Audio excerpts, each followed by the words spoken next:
Lakh lakh ton পানির ধাক্কা, তীব্র বাতাস, তারপরও একটি কার্গো জাহাজকে ডুবাতে পারে না। আপনি কি জানেন কার্গো জাহাজ আমাদের এই পৃথিবীকে টিকিয়ে রেখেছে? পৃথিবীর বিভিন্ন দেশের সঙ্গে ব্যবসার সংযোগ স্থাপন করে রেখেছে এই কার্গো জাহাজগুলো। শুধু তাই না, এই কার্গো জাহাজগুলো যদি একদিনের জন্য বন্ধ হয়ে যায়, তাহলে আপনি কি জানেন জিনিসপত্রের দাম আপনার নাগালের বাইরে চলে যাবে? এত পরিমাণ ঊর্ধ্বগতি হবে আপনি কখনো কল্পনাও করতে পারবেন না। তাহলে চলুন এবার শুরু করা যাক এই জাহাজগুলোর ভিতরে মানুষের জীবন কেমন কাটে। আপনার কাছে কি মনে হয় এগুলো শুধুই একটি কন্টেইনারের স্তূপ? তাহলে চলুন আজকে পৃথিবীর সবচাইতে বড় যে জাহাজ এভারগ্রিন সেটার ভিতর থেকে একটু ঘুরে আসি, এবং কি এই জাহাজগুলোর ভিতরে মানুষের জীবন কেমন কাটে সেটা নিয়ে একটু আলোচনা করা যাক।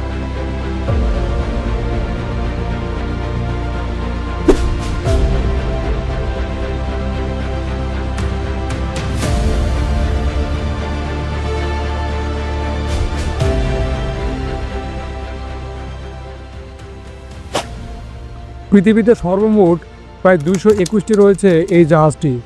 ধারণ ক্ষমতা প্রায় 1.7 মিলিয়ন। বিশ্বের অন্যতম দীর্ঘ এই কন্টেইনার জাহাজের দৈর্ঘ্য 400 মিটার, প্রায় 1312 ফুট, প্রস্থ 61.5 মিটার, উচ্চতা প্রায় 75 মিটার, ড্রাফট 16 মিটার যেটা পানির নিচে থাকে, গতি 41.9 মিটার।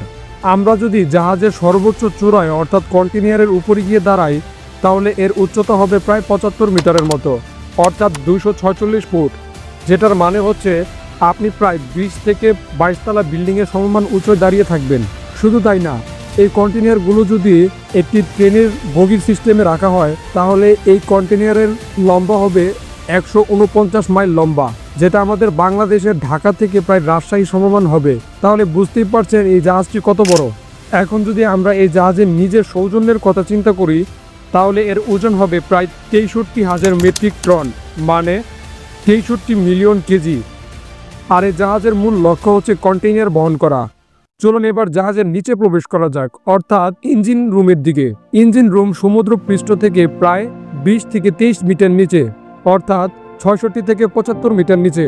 সোজাভাবে বলতে গেলে যদি জাহাজের উপরে দাঁড়ায়, তাহলে ইঞ্জিন থাকবে প্রায় 7 থেকে 8 তলা ভবনের নিচে সমমান, এবং কি সেই বিশাল ইঞ্জিনের ওজন প্রায় কয়েক হাজার টন ওজন হয়ে থাকে, এবং কি পৃথিবীর সবচেয়ে থেকে বড় এই ইঞ্জিনগুলো চলে ডিজেল দিয়ে।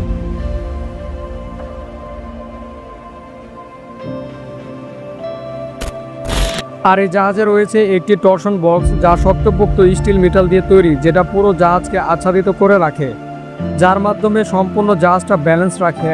আর এই টরশন বক্সের ভিতরে রয়েছে একটি করিডোর, আর এই করিডোরের ভিতর দিয়ে কর্মীরা চলাচল করে।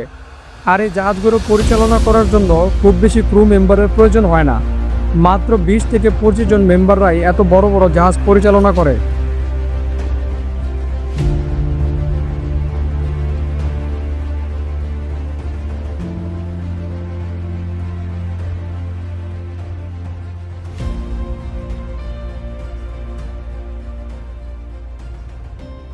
আপনি কি জানেন জাহাজের প্রত্যেকটা ক্রু মেম্বার কত ঘন্টা করে কাজ করে? এরা প্রায় 4 ঘন্টা শিফটে কাজ করে থাকে। আর এই কন্টেইনার জাহাজগুলো ক্রু মেম্বারদের প্রচুর পরিমাণ কাজ করতে হয়, এবং প্রচুর একটা হার্ড শিডিউল মেনটেন করতে হয়। আর সমুদ্র পথে একবার যাতায়াত শুরু করলে 6 থেকে 7 মাস তাদেরকে জাহাজেই কাটাতে হয়। সে সময় চাইলেও কেউ পরিবারের সঙ্গে যোগাযোগ করতে পারবে না। বিভিন্ন সময় তাদের যোগাযোগ করতে অনেক অসুবিধা হয়, কারণ জাহাজে উচ্চগতির ইন্টারনেট সবসময় পাওয়া যায় না। এবং কি মজার ব্যাপার হলো, ম্যাক্সিমাম ক্রু মেম্বাররা জাহাজের লক্ষাধিক টাকা পর্যন্ত বেতন পেয়ে থাকে। তারা চাইলে 6 মাস অবধি ছুটি কাটাতে পারে।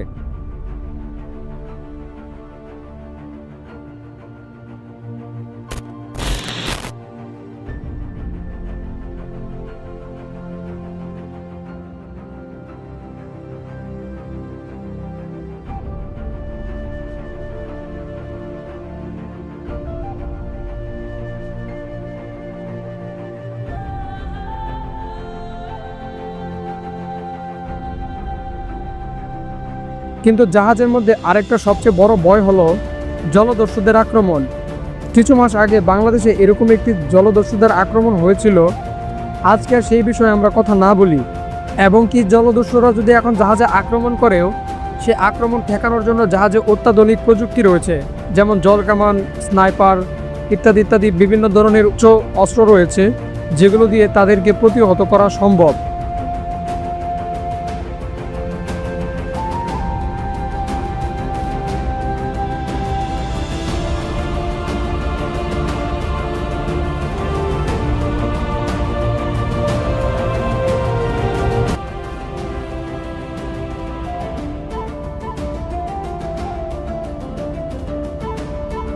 তো বন্ধুরা, ভিডিওটি এই পর্যন্তই। কেমন লাগলো তা অবশ্যই আমাদেরকে কমেন্ট করে জানাবেন। দেখা হচ্ছে পরবর্তী কোনো এক সময়। ততক্ষণ পর্যন্ত ভালো থাকুন, সুস্থ থাকুন। আল্লাহ হাফেজ।